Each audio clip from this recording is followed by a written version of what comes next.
চাওক যোৱাকালি গোটেই অসমত আমাৰ যশস্বী মুখ্যমন্ত্ৰী বলিষ্ঠ মুখ্যমন্ত্ৰীৰ সমৰ্থনত ভাৰতীয় জনতা পাৰ্টি সকলো জায়গাত তেওঁক সমৰ্থন জনাই আমি এটা ৰেলী ওলাইছে আমি দেখা পাইছোঁ। লগতে সকলো ৰাইজ আমাৰ লগতে সহযোগ কৰিছে। সব মাননীয় মুখ্যমন্ত্ৰী হেমন্ত বিশ্ব শৰ্মা ডাঙৰীয়া দেৱৰ নেতৃত্বত যে সৰকাৰ চলিছে সেই সৰকাৰে যে উচ্ছেদ চলাইছে এটু আমি প্ৰশংসা কৰোঁ। খিলঞ্জীয়াৰ ভূমি অবৈধভাৱে বেদখল কৰি থকা মানুহবোৰৰ পৰা উদ্ধাৰ কৰাটো এটু প্ৰশংসনীয় কাম। অকল খাস মাটি নহয়, ইয়াতে স্পষ্টভাৱে দেখা গৈছে যে নামঘৰৰো মাটি বেদখল কৰিছে এটা বিশেষ শ্ৰেণীয়ে। আজি এইটো আমাৰ সকলোৰে দৃষ্টিগোচৰ হৈছে যে যি হাৰে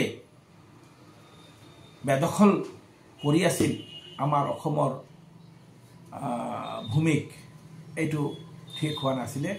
কংগ্ৰেছ চৰকাৰ নীৰৱ আছিলে, ভোটৰ কাৰণে তোষামত কৰিছিলে, কিন্তু ভাৰতীয় জনতা পাৰ্টিয়ে উন্নতিৰ স্বাৰ্থত খিলঞ্জীয়াৰ স্বাৰ্থত অসমৰ স্বাৰ্থত এই উচ্ছেদ কৰিবলৈ বাধ্য হৈছে। চাওক আজি এটা ইণ্ডাষ্ট্ৰি বহাবলৈ যদি যায় তাত মাটিৰ প্ৰয়োজন আছে, আৰু সেই মাটিটো ক'ত পাব? কোনো পাট্টাৰ মাটিটো ভাঙি ইণ্ডাষ্ট্ৰি কৰিব নোৱাৰে।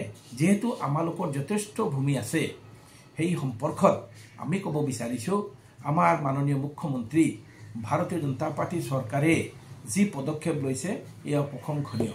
আমি সঁচাকৈ ভাল পাইছোঁ যে তেখেতে বেদখলৰ পৰা মুক্ত কৰিব। আৰু কিছুমানে মই দেখিছোঁ কিছুমান মানুহে মুখ্যমন্ত্ৰীক যিবিলাকক খাস মাটিৰ পৰা উচ্ছেদ কৰিছে তেওঁলোকে মুখ্যমন্ত্ৰীক বিভিন্ন ধৰণৰ মন্তব্য কৰিছে। এইটো আমি দুঃখজনক। আমাৰ ৰাজ্যৰ মুখ্যমন্ত্ৰী, আমাৰ আদৰণীয় মুখ্যমন্ত্ৰী, সন্মানীয় মুখ্যমন্ত্ৰী সকলো মানুহক সহায় সহযোগিতা কৰিব লাগে। যিবিলাক ঠাই উচ্ছেদ কৰিছে এটা বৃহৎ স্বাৰ্থত উন্নতিৰ স্বাৰ্থত এই অভিযান চলাইছে। তাৰ ডাঙৰ ডাঙৰ ইণ্ডাষ্ট্ৰি আহিব, তাতে আমাৰ বহুত মানুহ কাম কৰিব পাৰিব, গোটেই অসম উন্নতি হ'ব। আজি আমাৰ অসমত যিমানখিনি ইণ্ডাষ্ট্ৰি আছে আৰু অধিক বৃদ্ধি কৰাৰ স্বাৰ্থত এই বেদখল মুক্ত কৰি আছে। আজি হাজাৰ হাজাৰ বিঘা মাটি অসমত বেদখল কৰি ৰাখিছে। এই বেদখলৰ পৰা মুক্ত কৰিব গ'লে চৰকাৰ কঠোৰ হ'ব লাগিব, কঠোৰতম হ'ব লাগিব, তেনেহ'লে এইটো সক্ষম হ'ব। আমি ভাল লাগিছে মাননীয় মুখ্যমন্ত্ৰী যেনেকৈ পদক্ষেপ লৈছে। আমাৰ ওচৰৰ ডিষ্ট্ৰিক্ট এখন জিলাত আমি দেখিছোঁ, ধুবুৰী জিলাত চাপৰত আৰু বিলাসীপাৰাত চৰ অঞ্চলত কিছুমান উচ্ছেদ কৰিছে। এই উচ্ছেদত মানুহৰ ক্ষতি হৈছে ঠিকে, কিন্তু অসমৰ উন্নতি হ'ব। অসমখনত আজি বিভিন্ন ধৰণৰ ইণ্ডাষ্ট্ৰি বহাব পাৰিব। এইটো এটা ডাঙৰ মহৎ উদ্দেশ্য লৈ এই ইভেকশ্যন কৰি আছে। আৰু দেখা যায় যে আমাৰ ইয়াতে জংঘল কাটি মানুহে বসবাস কৰি আছে। এইটো এটা বেয়া লক্ষণ। অসমতে আগে আমি আছিলোঁ, কোনো ধৰণৰ গৰমত আমি কষ্ট পোৱা নাছিলোঁ।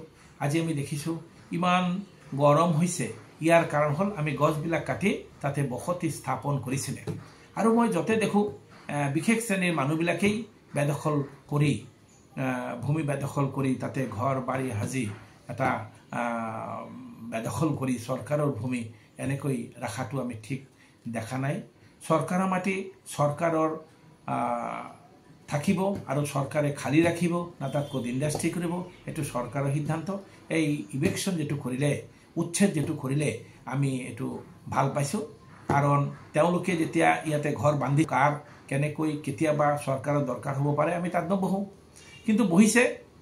দেখি পেলাই যদিও অলপ দুখ লাগিছে যে উচ্ছেদ কৰিছে, এই পৰিয়ালবিলাক ক'ত যাব, কি কৰিব। কিন্তু তেওঁলোকে এইটো আগত চিন্তা কৰিব লাগিছিলে।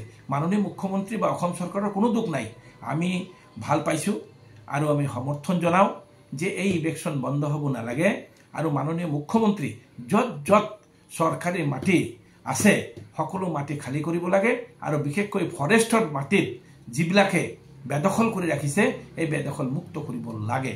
এই সকলো অসমবাসী মুখ্যমন্ত্ৰীৰ লগত আছে, আমি এইটো জানো, আমি সমৰ্থন কৰোঁ, ভাৰতীয় জনতা পাৰ্টি সমৰ্থন কৰে।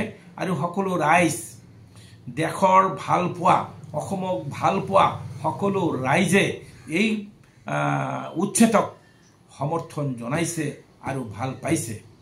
যিকোনো খবৰৰ বাবে যোগাযোগ কৰক 7099017330 লগতে 7099017110 নম্বৰত।